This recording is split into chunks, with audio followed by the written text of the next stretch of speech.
पुढच्या बातम्यांकडे वळूयात। मुख्यमंत्री शिंदेंकडून कोस्टल रोडचं उद्घाटन करण्यात आलंय। शिंदे आणि फडणवीसांकडून कोस्टल रोडच्या कामावरून ठाकरेंवर हल्लाबोल करण्यात आला।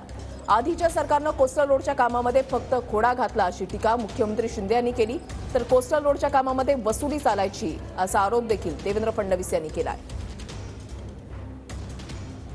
केल्याने होतं रे, आधी केलेच पाहिजे, पण पूर्वीच्या सरकारचा त्याच्यावर विश्वास नव्हता मला वाटतं, आणि म्हणून याला फार विलंब लागत होता। मला आठवतंय की देवेंद्रजी मगाशी म्हणाले की कोणीतरी त्या इंस्टाग्राम आणि याच्यावर आम्ही केलेलं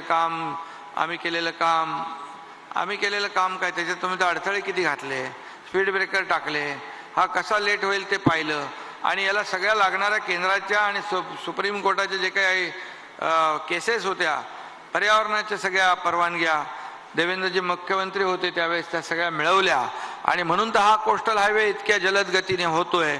पण शेवटी केलेल्या कामाचं श्रेय द्यायला त्याला मनाचा मोठेपणा लागतो, कद्रवृत्तीचा माणूस कधीच देऊ शकत नाही।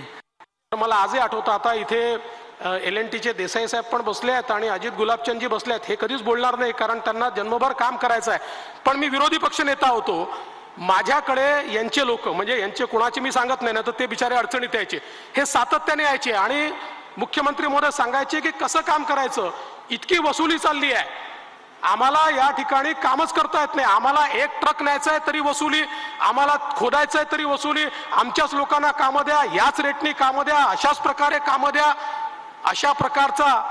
आता कोण त्यावेळी इकडे आमदार होते वगैरे मी ते काय बोलणार नाही, ते सगळ्यांना माहिती आहे कोण काय करत होतं, पण अशा प्रकारचं इतक्या मोठ्या प्रमाणात त्यांच्यावर दबाव असायचा